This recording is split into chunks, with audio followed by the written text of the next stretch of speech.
This is part 2 of my grades tutorial in D2L. When we last left off, we had set up through the grades wizard our grade book, and we've got a few grade schemes ready to go. So we're going to make sure we click on save, and now we've got some schemes that we will use, and I want to now manage my grades. If I need to edit or change something, I can just click on that and go back and make some changes there. However, I'm satisfied with how they are. So now I'm going to go to my Manage Grades, and this was where I will set up some categories and some items. So I need to click New and Category. I break down my categories by my core learning, and I use terms as well. So Language Arts Term 1, and I'll just double check that I've got some things here that I like. If I need to change my how students view the work, I would override display options here. However, I do want for my language arts the grade scheme symbol and the grade scheme color to be showing. I can add a description there if I need to and allow the viewers to see that description, but I don't think that's necessary. And we're going to save and close, or if I needed to add a second one, I could save a new. I'll go back up here, I'll add another category, and this time I'll add perhaps a math category for term 1. And I do keep my terms separate. It seems to be a bit more logical for me that way. So math term 1, and I'm happy with all of that.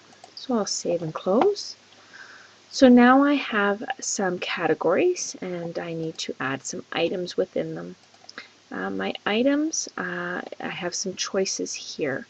So most of the time I do not use numeric. When we set up those grade schemes, they will show up under your select box.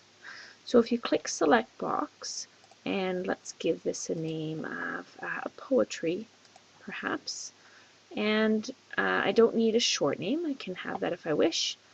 My category I'm going to choose as language arts, and I don't think I'll use the ABCD scheme here. I think I'll use my descriptive language. I can also add in a rubric. If I've got one created, I would click Add Rubric. If I need to make one, I can create the rubric right here. And I'm going to double check that this is grayed out, and that's fine. Grade scheme symbol and color are showing, and I'm good to go with that item, and it will show up within here. I think we'll add another item in math this time, and we'll have the select box again. We had a patterns piece. We're going to put that in math, and this time I will stick with the ABCD. I'm satisfied with that, and I can add perhaps one more. Select box again, and we had a D2L quiz. And this time I want that one to be in the math category, and this time I want that one to be a complete incomplete. And save and close. Now I do also post my spelling marks, so let's add that as an item. This one I use as a numeric, so 10 out of 15, etc. So this might be my spelling week 1. However, I didn't create a category. I can do that here. I don't think I'll put that in language arts. It becomes too cluttered.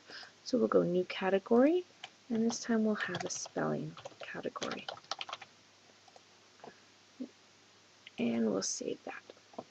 So going to the bottom, this time I don't want a scheme or color. I'd like to override that and show that as just points. And save and close. So now I should have some categories.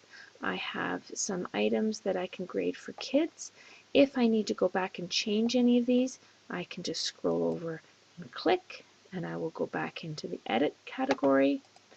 If I wanted to change where this lives, I can change that with the reorder button. And in the next video, I'll show you now how to enter the grades.